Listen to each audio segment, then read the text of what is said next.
Mark Cuban harkens back to an old Dirk Nowitzki, Jason Terry relationship to describe what may be going on between Luka Doncic and Kristaps Porzingis. This is the Gray Area right here on Kevin Gray Sports. My name is Kevin Gray. You can find me on Twitter, Facebook, and Instagram at Kevin Gray Sports. Be sure to hit that subscribe button for all things Kevin Gray Sports here on YouTube. That is the example that Mark Cuban used when he got on 105.3 The Fan, the home of the Dallas Cowboys and Texas Rangers, and tried to help us understand the on-court and off-court relationship between Luka Doncic and Kristaps Porzingis. Luka Doncic on the season averaging nearly 29 points per game, a little over 8 rebounds and nearly 9 assists per contest. Meanwhile, Kristaps Porzingis averaging nearly 20 and 10 and nearly 2 blocks per game this season for an up-and-down Mavericks team who at one point lost 10 of 13 games this season, had a 6-game losing streak, but then during a 26-game stretch went 19 and 7, had the 4th best record in all of the NBA since February 6th after they had gotten blown out on their home floor by 31 points against the Golden State Warriors, and at times has felt like a top 10 NBA contending team this season, despite all the talk and conversation surrounding Kristaps Porzingis and Luka Doncic, and at times the lack of chemistry on and off the court. When Mark Cuban joined 105.3 The Fan, he said this in quote when talking about the idea of Luka Doncic and Kristaps Porzingis' working relationship. He said, quote, when referring to Dirk Nowitzki and Jason Terry, when Jason Terry initially came over to the Dallas Mavericks, quote, they weren't best friends at the beginning, but they grew to like each other and grew to be great friends, and that's just part of the process when you've got young kids who are growing up, end quote. Cuban goes on to say it took forever for Dirk and Jet did anything off the court. A long time. Yeah, I mean, KP and Luka get along just fine. It's just that they're different people. They like to do different things, end quote.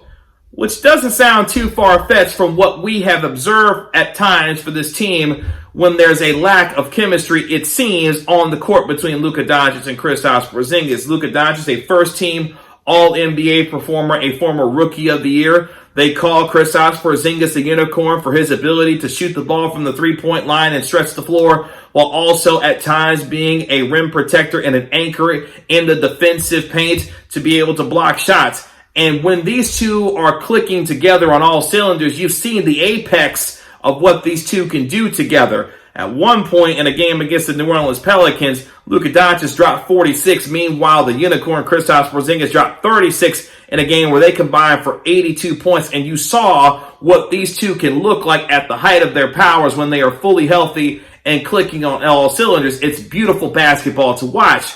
Despite that, and what you've seen at times for them on the court together, there have been questions about whether or not these two can coexist ultimately going forward to give the Mavericks the best opportunity to win a championship. Listen to what Kristaps Porzingis said a while back about the relationship between Luka Doncic and himself and how it's continuing to grow and work out. Here's what Kristaps Porzingis had to say. Yeah, hey KP, what would you say your connection level is like on the court with Luka? And those 2 fourth quarter threes you hit were passes from him.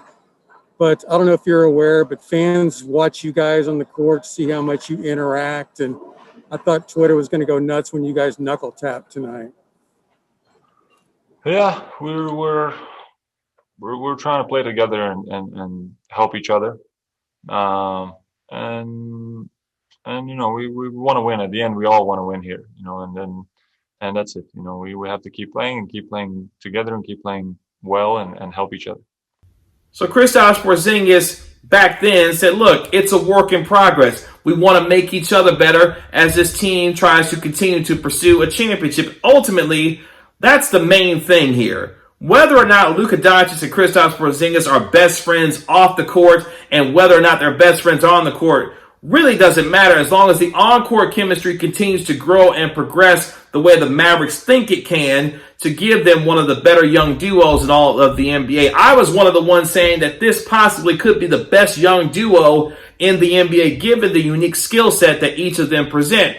You have a precocious 22-year-old who's a first-team All-NBA performer with a growing step-back three, his ability to drive and create for himself and for his teammates. Meanwhile, you've got a 7'3" center who can shoot the ball from 35 feet, can block shots, can put the ball on the floor, and do a unique set of things in terms of the position that he plays at the center position, while also still being a threat from a multiple facets of his game. So you see how these two theoretically could work together, and why the Mavericks were so excited to trade for Kristaps Porzingis to pair him alongside Luka Doncic, given the stretch five offense that they play, the flow offense that you will, that allows creativity to be had in a Rick Carlisle offense, and accentuating the strengths and skills of a Kristaps Porzingis. But much has still been made about the lack of on-court celebrations between the two together at times. Meanwhile, we celebrate when they give each other high fives and fist bumps on the court, and what has been ultimately something that has been at times blown out of proportion.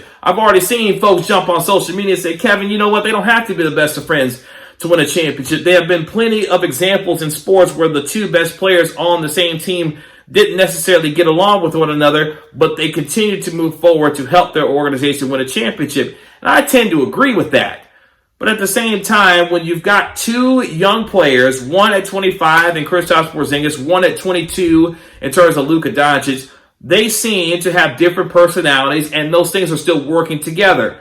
The Mavericks are still a young basketball team learning how to mature and win, and one, not play down to competition, but be more consistent and play with the kind of consistent intensity and ferocity that befits a championship contender going forward. There were many expectations for this team coming into the season, where we thought this team could be at least a top 4 seed given the steps that they took making the playoffs last year, taking the Los Angeles Clippers to 6 games and ultimately bowing out.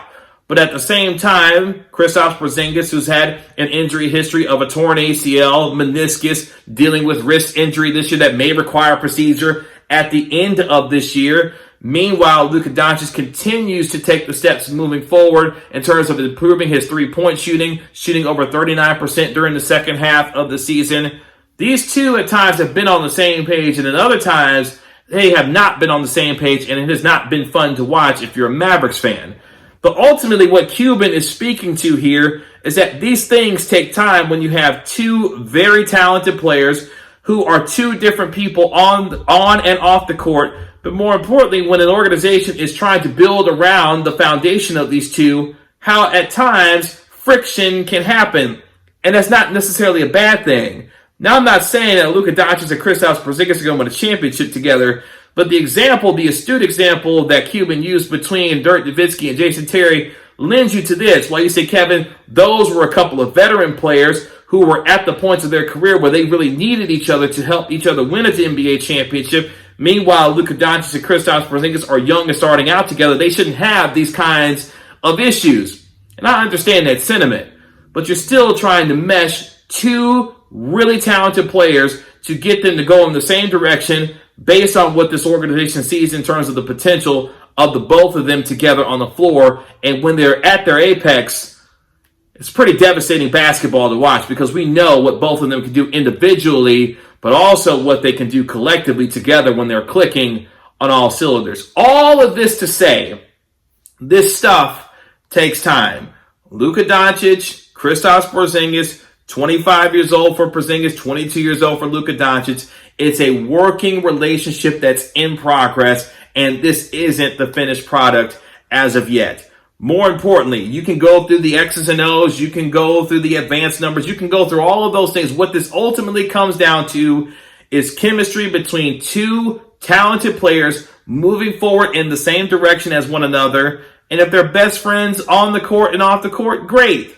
If they're not, that's okay too. And what folks have to get comfortable with is the idea that these two may never be the best of friends, but you don't have to be in order to win an NBA championship. You only need to have the working business relationship that is satisfied with winning games on the court and moving this team in the direction that they see themselves going in. While yes, there are a bunch of role players who you may or may not feel need to be on this team to ultimately get the Mavericks to where they need to go, the Mavericks believe they have their two foundational pieces in Luka Doncic, obviously, and Kristaps Porzingis. So you got to get your mind wrapped around the idea that while you may want to see Kristaps Porzingis moved on, that may not necessarily be the case. We've already heard trade rumors and conversations about whether or not Porzingis could be moved on during the trade deadline, maybe possibly after the season. Who knows? All that stuff is still left to be played out.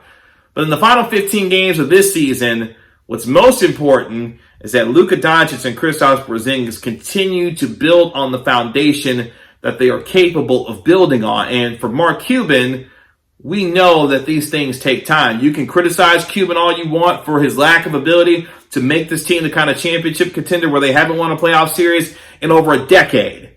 That's fair. But it's also fair to give him the opportunity to see if these two can continue to build something special going forward, given the immense talent that both of them have. Only time will tell if ultimately Luka Doncic and Kristaps Porzingis fulfill the potential that they have, not only individually, but on the court together. You can find me on Twitter, Facebook, and Instagram at Kevin Gray Sports. Be sure to hit that subscribe button for all things Kevin Gray Sports here on YouTube. And you can catch me on your home of the Cowboys and Texas Rangers, 105.3 The Fan. This has been another episode of The Gray Area. We'll talk to you later. Peace.